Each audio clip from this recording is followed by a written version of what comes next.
ஒரு பெண் இப்படியும் இருப்பாளா என்று எண்ணிய தருணம்.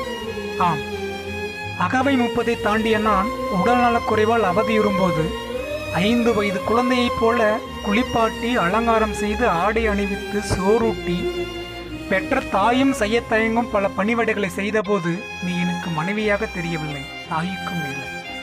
ஆபரண ஆடம்பர வாழ்க்கை வேண்டாம் என்று கட்டிய புடவையோடு வந்த உன் கரம் பிடித்து வாழ ஆரம்பித்து ஆண்டுகள் 10 ஆகிவிட்டது. இடையில் எத்தனையோ பொருளாதார பிரச்சனைகள், அத்தனையும் சமாளிக்கும் சக்தியை உன் ஒற்றை புன்னகை தந்தது எனக்கு. அம்பானியும் அனுபவிக்காத ஆனந்தத்தை உணர்ந்தேன். கடந்த சில நாட்களில் அன்னையாக நீ மாறி காட்டிய அரவணைப்பு. என்ன தவம் செய்தவனோ தாரமாக நீ கிடைக்க இனி எத்தனை ஜென்மம் எடுப்பேனோ உன் கடன் நான் தீர்க்க தாயே, தாய்க்கும் மேலான